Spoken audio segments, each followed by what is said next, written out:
కాంగ్రెస్ ప్రభుత్వం ప్రవేశపెట్టిన ఈ చర్చను ఎందుకు సమర్థిస్తున్నామో ఎందుకు స్వాగతిస్తున్నామంటే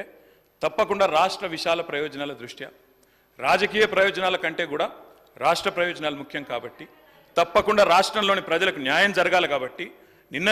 కేంద్ర బడ్జెట్లో అన్యాయం జరిగింది కాబట్టి తప్పకుండా ప్రభుత్వం ఈ రోజు ఏదైతే చర్చను పెట్టిందో దాన్ని మేము సంపూర్ణంగా స్వాగతిస్తున్నామన్న మాట మళ్ళొకసారి చెప్తా ఉన్నా అధ్యక్ష ఇప్పటిదాకా శ్రీధర్ బాబు గారు మాట్లాడిన మాట అక్కడ మేము 10 సంవత్సరాల నుండి మేము చెప్పింది అదే అధ్యక్ష కొత్తదేమీ లేదు అయితే వారు చెప్పిన దానిలో ఒకటి ఏమన్నారు అధ్యక్ష వారు తెలంగాణ అన్న పదమే నిన్న బడ్జెట్ స్పీచ్లో వినబడలేదు అన్నారు వాస్తవం మీరు చెప్పేది కరెక్ట్ శ్రీధర్ బాబు గారు ఎందుకు వినబడలేదు అధ్యక్ష ఆనాడు ఉమ్మడి ఆంధ్రప్రదేశ్లో ఇదే శాసనసభలో తెలంగాణ అన్న పదం నిషేధించారు ఈరోజు అధ్యక్ష పార్లమెంట్లో తెలంగాణ అన్న పదం లేదు అంటే దానికి కారణం ఒకటే అధ్యక్ష అక్కడ బీఆర్ఎస్ లేకపోవడమే కారణం తప్ప ఇంకోటి కానే కాదు గులాబీ జెండా ఎగిరినాకనే తెలంగాణ ఇక్కడ మెయిన్ స్టే అయింది అక్కడ కూడా ఉండేది అధ్యక్ష ఈరోజు అక్కడ లేదు అధ్యక్ష కేంద్ర బడ్జెట్ చూసినాక ఇలా తెలంగాణ ప్రజలు ఏమనుకుంటున్నారంటే అధ్యక్ష చాలా స్పష్టంగా లెక్కలు తప్పినాయి అధ్యక్ష వివేక్ లెక్కలు తప్పినాయి అధ్యక్ష 8+8 మామూలు గణితం అయితే 16 అధ్యక్ష కానీ ఇవాళ 8+8 గుండు సున్నా అని తెలంగాణ ప్రజలు అనుకునే పరిస్థితి వచ్చింది అధ్యక్ష ఇది వాస్తవం అధ్యక్ష ఎందుకంటే తెలంగాణ గడ్డ మీద పుట్టిన ప్రతి బిడ్డకు కలిగిన భావన నిన్న కేంద్ర ప్రభుత్వ బడ్జెట్ చూసినాక ఈ 10 సంవత్సరాలు ఏదైతే అన్యాయం జరిగిందో అదే అన్యాయం కొనసాగింపుగా ముందుకు పోతా ఉంది అధ్యక్ష కాకపోతే హాస్యాస్పదం ఏమంటే మమ్మల్ని ఒక మాట అన్నారు అధ్యక్ష ఏమన్నారు ముఖ్యమంత్రి గారు ఏమన్నారు అధ్యక్ష కేసీఆర్ గారు అనవసరంగా పంచాయతీ పెట్టుకున్నారు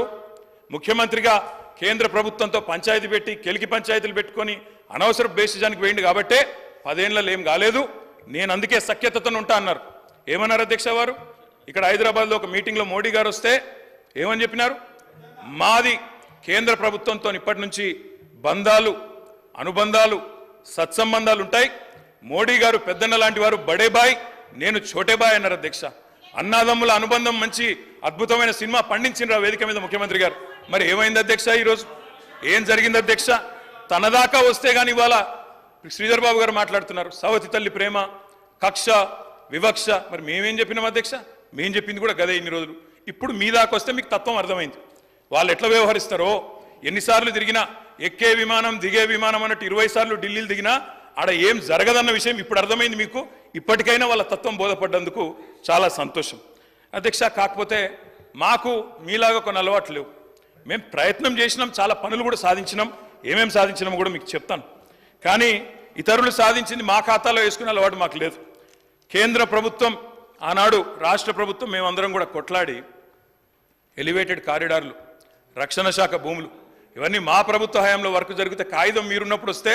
మేము సాధించినామని గొప్పలు చెప్పుకున్నారు పర్వాలేదు ఏం పర్వాలేదు మేము 30,000 ఉద్యోగాలు ఇస్తే మీరు ఇచ్చినారని చెప్పుకున్నారు అది కూడా పర్వాలేదు కానీ ఇప్పటికైనా తత్వం బోధపడిందేమో అని చెప్పి నేను భావిస్తా ఉన్నాను గౌరవ కేటీ రామారావు గారిని కోరుతా ఉన్నాం ఈరోజు ఏపీ రీఆర్గనైజేషన్కు సంబంధించిన చట్టానికి సంబంధించిన ఆధారం తీసుకొని రాష్ట్రానికి రావాల్సిన హక్కులు నిధులు విధులకు సంబంధించిన అంశం విషయంలో ప్రస్తావన చేసుకొని పోదామంటే సార్ దానికి వారు చెప్పే ప్రతి అంశంపై మరొకసారి వేరే విధంగా చర్చ పెట్టండి ఎంత దూరం వారు శాంక్షన్ చేయించారు ఏ విధంగా శాంక్షన్ చేయించారు ఎంతవరకు పోయింది మేము ఏ విధంగా ముందుకెళ్ళాం అవన్నిటి విషయంలో definitely we will give you answer అధ్యక్ష అధ్యక్ష